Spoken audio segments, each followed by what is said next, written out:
can use this microphone and fulfill my dreams to be a pop star. Do we have the slides live? Almost there, perfect. Great to see you everyone again. As mentioned, my name is Leonardo. I look after partnerships at Spendesk. For those who don't know, Spendesk is a European leader when it comes to spend management and procurement for the mid-market, especially within Europe. What we do is we sit as a layer in between your bank account and your ERP system, and we will consolidate all of your kind of money out processes into one platform. So think budgets, approval workflows, corporate cards, invoice payments, full P2P, and vendor management in one platform. And what that does, it typically gives our customers full and live visibility and control on spend before it happens, which then enables their teams to spend company money and invest in growth without any risk. And what I love about the role as head of partnerships is to share rooms like this, right? And hopefully you walk away from this with something that you didn't think about before. But what I can assure you is that from these panels and the conversations we will have later, I will absorb like a sponge all the knowledge and expertise that every one of you has, right? And the conversations we typically have with customers in the mid-market at Spendesk this will come in handy, are pretty sophisticated, right? These are customers that already have a full spend and procurement process in place most of the times, and now they're thinking, as all of you are, how can we add a layer of intelligence on top of what we're already doing to improve our day-to-day, drive efficiency, drive cost savings. And we get really excited, right? Because these ideas are very, very sophisticated, right? We start talking about FP&A, about predictive analysis, about benchmarking on RFPs, really cool transformational stuff. And then once we go into the weeds of it all and start looking to take the first step for this implementation, we hit a wall, right? And this is what it typically looks like. It's actually two walls, right? We've got a wall on the data side, as it's been very perfectly explained throughout this morning, and then we hit the wall on the process side. So I'm not going to repeat what's been already said in previous panels, but on the data side, what typically happens and what we see all the time, even in very successful and established businesses, is that the finance team and procurement team work in very fragmented tooling and parts of the business, and on top of that, the users are in yet another area of the business themselves, right? Approvals happen via email, text message, in-person conversations. Sometimes people get frustrated and they will submit some form of, personal expense 5 months later with no IT or security control. It's a mess, right? And so then your job becomes out consolidating all of the data into typically a big spreadsheet with a very long, convoluted name. Second wall that we face is on the process side. And this is close to my heart because as we established, I don't work in a procurement team, I don't work in a finance team. I'm a user. I'm the guy that submits the request for the tool, right? And what happens is that, again, I get frustrated, the process is written somewhere in the intranet, I don't have time, I need to get the tool because I need the ROI that I know I can get from the tool tomorrow. It's not my job to stick to the process, and that doesn't make me evil or stupid, although our CFO would beg to differ. It makes me simply a human, right? I'm trying to find the path of least resistance to get to my goal, and my goal is acquiring the tool, do my job. So as you can see, we have a pretty strong link here, where broken processes or processes that are hard to comply with lead to imperfect data, where I didn't provide you with the right information for you guys to do your job, to identify malware expand, duplicate contracts, or to even check whether the RFP quotes that we received are any good compared to the industry. And that makes it really, really tough to add a layer of intelligence on top of your existing processes, right? If the process is not there, if the data is broken, as I said earlier, you'll tell Claude, you'll tell any agent, AI agent you want to connect to your systems to execute something, and it will have no idea where to get this information, right? For example, let's say that you're asking it to match a PO with invoices, or invoices are coming in with a PO. If, first of all, it doesn't know whether the transaction was approved and by whom, right? It doesn't know where the PO sits. It doesn't know where the invoice is coming from. So, completely broken. But even if you take the AI layer aside for a second, there's still a very real cost of having broken processes and scattered data around the business, which we've quantified. This is all customer data from the Spendesk database. This is thousands of customers across Europe in the last 10 years, right? So when customers come to us with fragmented processes, the typical cost we see on average is 5% in yearly overspend. And so to put that into context, say that's a 20 million per year spend budget, that's 1 million that's completely gone. And of course you guys, as we've established, right, you are a silent enabler of wider teams. And so if there is a cost and if there is like a break on your end, this affects the wider business, right? So as we've established, the user gets frustrated and goes the wrong way. Finance is completely blind, doesn't know why these invoices are coming, doesn't know whether the POs are there or not. Legal and IT are being looped in at the wrong time, and they all have their own legit questions, but it's not kind of in the user's map and visibility to loop them in. So the effects are felt by everyone.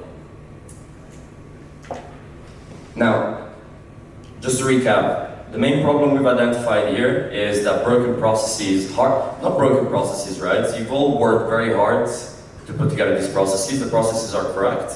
They're just maybe not easy to comply with, right? That leads to bad data. That leads to impossible intelligence and a pretty material cost for the wider business. That's the point we made in the last few minutes. What does the solution look like?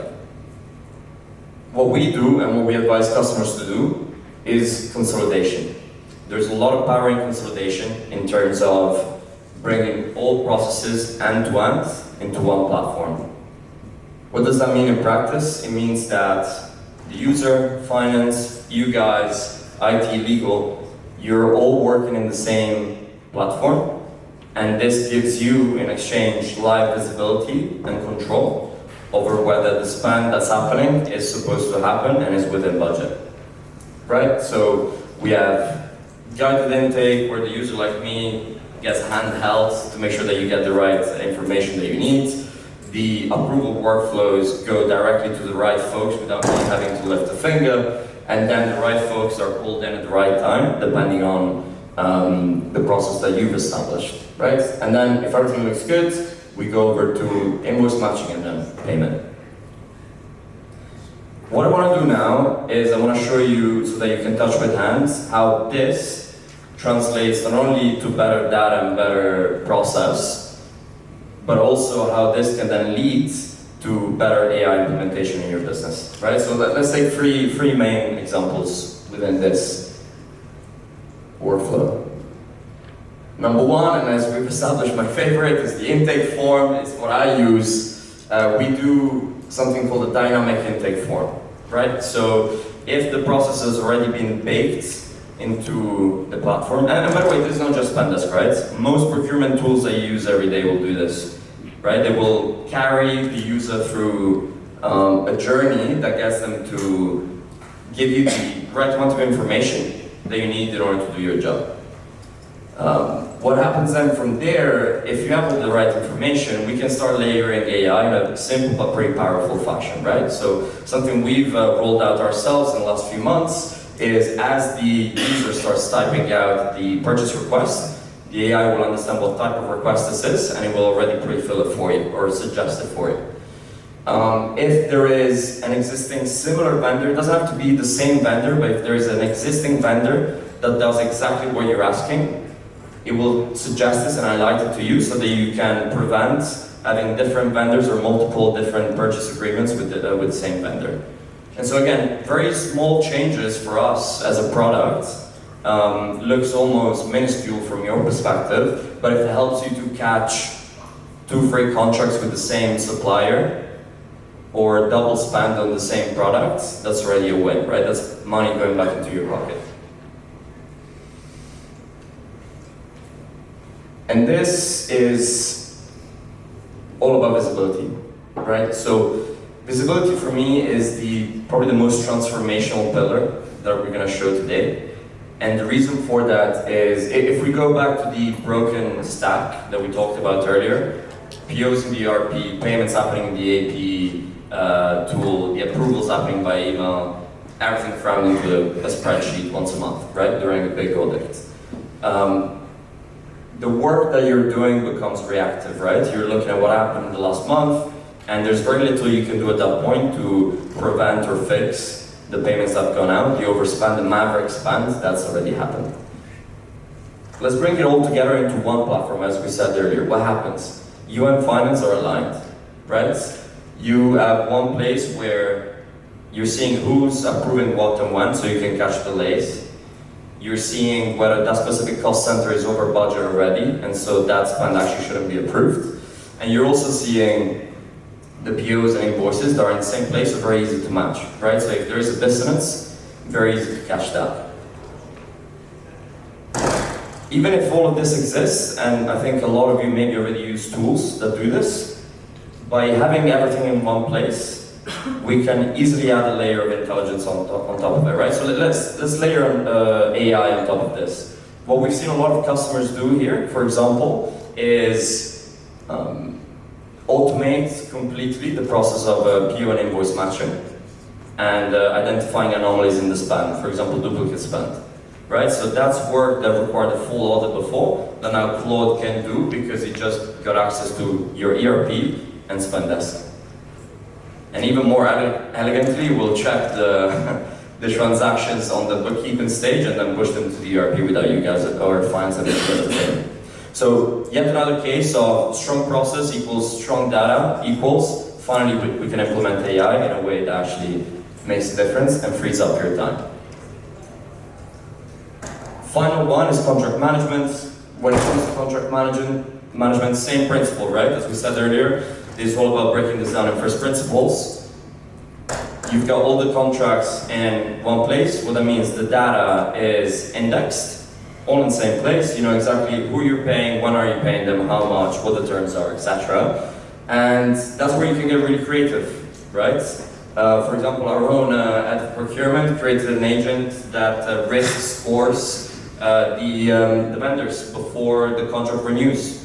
Right, so they look for financial public information and public news about a specific vendor, and they check whether there's a risk of renewing the contract for another 1-2 years with that vendor. Really, really clever. So the sky's very much the limit, but as we've said time and time again, you're probably gonna kick me off stage if I say it one more time, everything stems from the very strong foundations, right? Foundations around centralized data, very structured processes that everyone can follow. You add to that a layer of automation, which, as we've established, most of you probably have done in some shape or form, right? Everyone has bought some form of SaaS that's helped to improve their processes over the years. But then where that becomes really powerful is once you put the two together and you give access in a secure fashion to an AI agent, that's where you can have really transformational work that frees up your time and makes you a strategic agent of the business. Because what we've talked about so far is all about tooling and efficiency gain, etc. But the truth is that, you know, I've never met someone in our procurement team that said they didn't have enough work. But then the question becomes, what is the work that the busy work is preventing you to do? In terms of the ROI we're seeing, the good news is that you don't have to take my word for it. These are all real customer averages from Spendesk in the last few months from following this specific approach, right? So going back to the 20 million company per year, overspending by 1 million, 5%, we've actually seen a complete turnaround there, right? So 5% saved on total company spend, which Maria will be happy to report on through AI or not.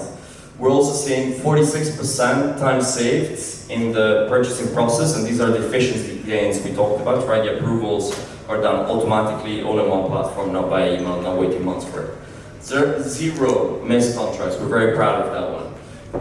And then you can't read that there, but that says 100% cross-team alignment. Now, a bit of a fluffy metric, right? Very hard to measure. At the same time, it's one of the most powerful in my opinion, right? To go back to my previous point, once all the team works in the same platform, and once you make it so easy for everyone to comply with your processes, you can then redirect your energy, as we've established, from paper pushing work, to use Demi's words, into actual strategic transformation, right? So whether that's a new RFP, whether that's a new project for cost savings, this is the work that we've seen the procurement leaders within the Spendesk community start to focus more on, as opposed to work in the trenches, I like to call it. Now, I want you all to walk away from this with something practical. I don't want it to be one of those that, you know those LinkedIn posts? The ones that say, hey, I replaced Spendesk with Claude, comment Claude, and get my 5,000 euro per month course. Like, we won't do that, we won't do that. I want everyone to have a real precise takeaway from the session that you can implement tomorrow. We're going to break it into three, and then we'll add a fourth one that we've actually already touched on during the panel. First of all, map the real intake journey. Sit down with the average user, and perhaps you'll see that the process you've already implemented is absolutely perfect and there are no snags. Or maybe you'll see that there are a couple of hidden roadblocks that are preventing you from getting the quality of data that you deserve and that you need to do your job. So let's map that out and let's lock that in. If there are any gaps, let's address them. Number two, identify where your AI readiness breaks down. What does that mean? That means that if it takes multiple touch points, multiple multiple tools and loads of manual labor to answer questions around what's our vendor that's most at risk, what's our PO coverage, right? These are questions that should be almost immediate to answer. If they're not, that's where the process and the data is breaking down, and that's going to be your first priority to fix before you even think about AI implementation. And finally, as we already established, centralize all the contracts. Who are your top vendors? Let's put them all in one place and make sure that the data from those contracts is standardized so that it's ready, easy to read for your future AI agents. Now the fourth bonus, the one I mentioned about the CFO dinner, is going to be get ready for the internal battle that it comes with wanting to change processes and implement a new technology, right? This is the first time when we start thinking about a technology as a member of the team. And it is a member of your team, not as a tool. And that's scary, right? What's going to happen to that data? How is it going to use it? What actions can it and it cannot do? You need to be ready to answer all of these questions. And second of all, you need to be ready to answer what is this going to result into? What's the benefit? And so my advice, as I mentioned earlier, is to start small, test, show, don't tell, and then roll out once you've got buy-in from the key stakeholders. So let me leave you with this. I think it's a very exciting time to be in this room. And the reason for that is that the tech is there, right? Tech is no longer a bottleneck. Most use cases that you can think of that are practical are available to you. Platforms like Spendesk, like your ERPs, like NetSuite, you name it, we're all thinking about how to open up in a safe fashion our databases, our product, to you guys for use with AI. The capability of the AI labs themselves are really strong and growing day by day. So tech is no longer the bottleneck, right? And the bottleneck is no longer even your ability to execute, right? I've seen a lot of people start with a Tinker kind of MVP that's been puzzled together for proof of concept, and then scale it from there with the support of engineers and consultants. What the bottleneck is, time and time again, is the basics, the foundations. Process, data, and from there, all the most sophisticated ideas around AI that you can think of will come to you, as opposed to you having to chase them. Thanks so much for your time, and we have a booth outside if you would like to ask some questions and go in any of these areas any deeper. Thank you.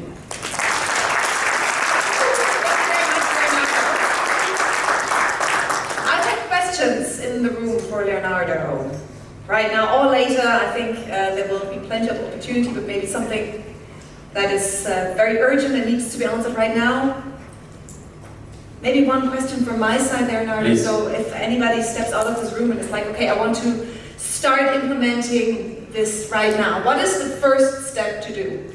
So what first step do? Because it sounds amazing, it sounds like a really good idea, but there is always the first step that you need to do 100%. That is the hardest.